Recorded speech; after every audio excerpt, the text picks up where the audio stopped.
Hello everyone and welcome back to another AFK Journey video. In this video we're going to be talking about Faramor and should you pull him or should you pass him, because on the horizon there are 3 new heroes coming up. However, we need to talk about Faramor, and honestly I am very confident in my recommendation I will now give, which is I'm going to cut right to the chase. I think every player out there should take Faramor up to Mythic Plus from the Raid Up Recruitment banner, because of how impactful he has been already in Dream Realm. Even though we've only gotten a chance to see him with Mythic Plus charms, I believe that before Mythic Plus and maybe even in pre-endless bosses, Faramor might also have good use in Dream Realm. So we're going to recap his performance on this account and also the pay to win account of Faramor in Dream Realm. And also the other area where Faramor is doing really well is AFK stages.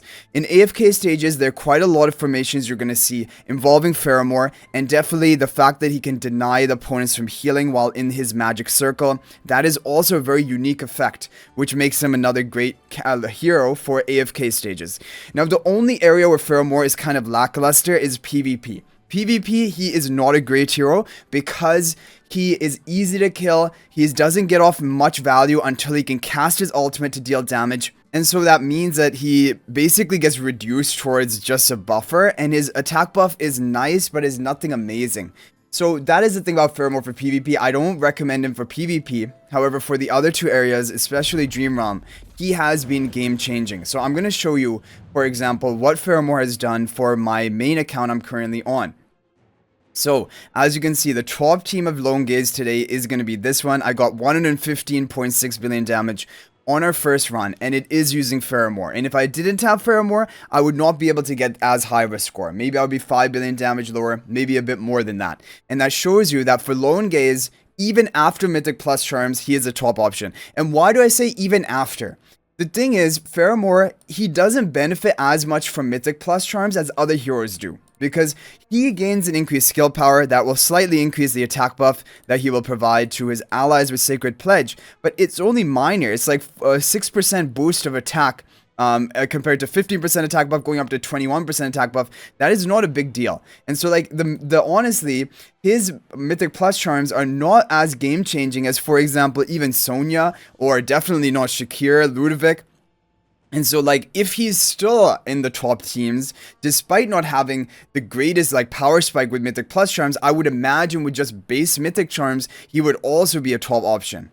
The other thing is, for pre-endless bosses, we don't know. However, for Titan Reaver, each week in Titan Reaver, he has been in a top performing team. And Titan Reaver is a very good assessment of how useful a hero would be for pre-endless bosses. So I don't know. I don't think that Faramor is going to be like how Sinbad was this season as a hard-hitting raw damage dealer.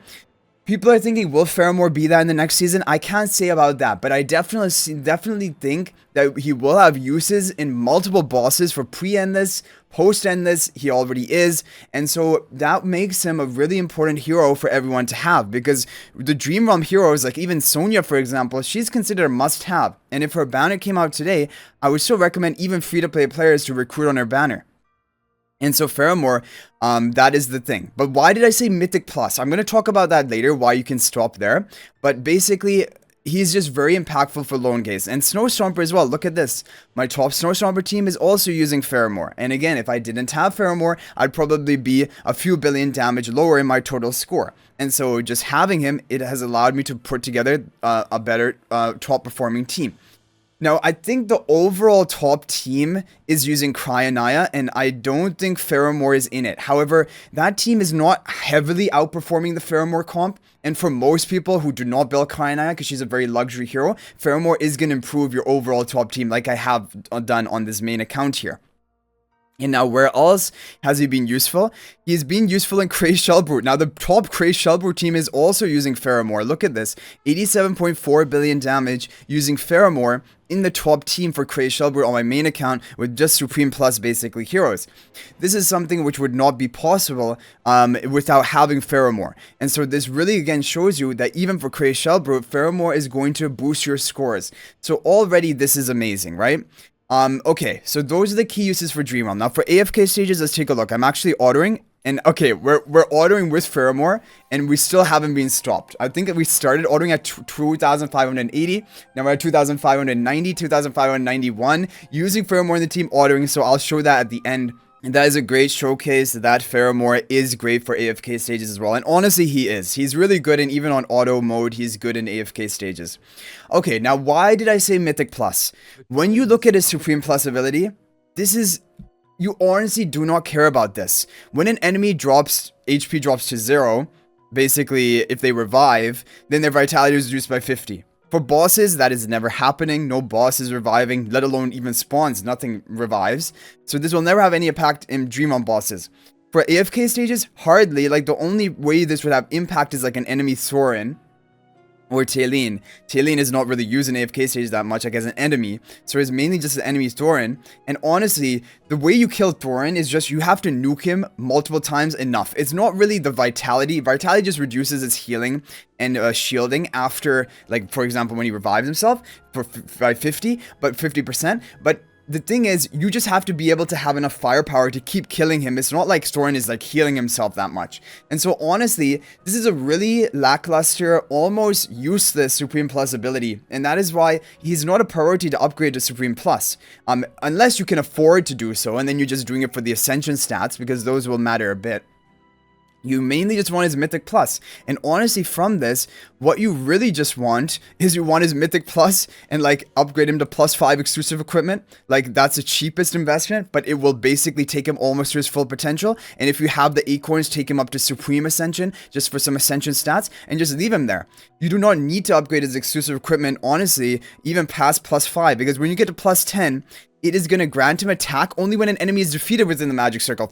So again, for Dream Realm, that is useless because you're not going to be defeating, other than in Plague Creeper, but in Plague Creeper, he's not even the top option. And then for the other AFK stages, yeah, this has some use, mainly increasing the radius of his circle. That has the most use. The attack buff is also nice. So eventually you will want to get him +10 exclusive equipment, but he basically does his job at +5 with his Mythic Plus, because his Mythic Plus is now going to allow all of your allies to be dealing their true damage of equal to 80% of their attack every 1 second to the enemy who is within the magic circle. That is why he is such a strong hero, and that is why he can also work at low stats. He does not have to be upgraded high in exclusive equipment himself. He doesn't have to be that high in Ascension for Ascension stats himself, because a lot of his damage output is just going to be 80% of your allies' attack.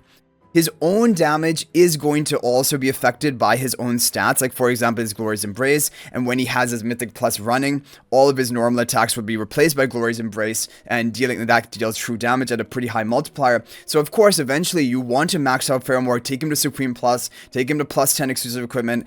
+15 also is nice because it does further increase the true damage that your allies deal, but that's only for whales or people who have plenty of resources left over. Otherwise, this is not needed or recommended. Basically, this is the good thing about Faramor. Mythic Plus, +5 exclusive equipment. He's basically almost at his full potential. So that is a great selling point for him. You don't need to overinvest into him for him to perform well. And then, of course, you give him acorns, send him to Supreme, give him the attack from that, and then just leave him there. And then gradually from your wish list, you can take him to Supreme Plus. You do not need to go for those extra copies on the radar recruitment. So that is why I recommend everyone, if you have the resources, recruit for Faramor, take him to Mythic Plus. Even if you can't get him to Mythic Plus, get him to Mythic, and that so that when you put him on the banner, the wish list, which will only be in 5 days from right now for global server, then you can easily and quickly get him up to Mythic Plus. Because honestly, for the rest of the season, he's going to be good for those bosses like we mentioned. And for AFK stages, he is going to be good for the rest of the season. In the future season, I definitely think he will be good in pre-endless bosses as well. So overall, that is my opinion on Faramor. Let's take a look at our AFK stages are still going. Okay, so now I'm going to end it right here just to show you. Yeah, 18 stages, and this was the team that we were running. Faramor on the tile, Bonnie on the tile, Iron and Tassi on the Stellar Bond with the Frostfall artifact, Blue-haired twin on the right, pink-haired twin on the left.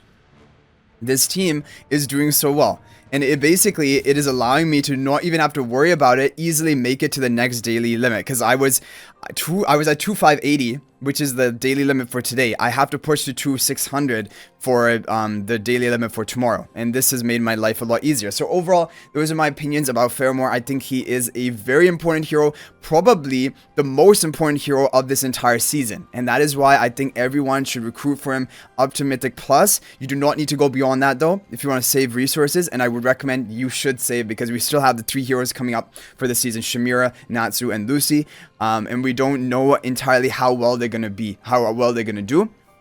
So you want to save for that as well. But I think it is safe for you to go for Faramor. And actually, I think if you skip Faramor, it is a mistake. That is my opinion for the majority of players. So I hope you guys enjoyed the video. Thank you for watching. That's going to be it for this one. I'll hopefully see you in the next video. But good luck on your recruits if you do go for him. But if you guys are not already subscribed to our YouTube channel, please smash that subscribe button. Thank you guys for the support. Also, feel free to join my AFK Journey Discord server. There's a link to that in the description of this video, and I look forward to chatting with you more there. We have a bunch of active members, so join our community over there. But thanks for watching. I'll hopefully see you in the next video, and until then, everyone, peace out for now.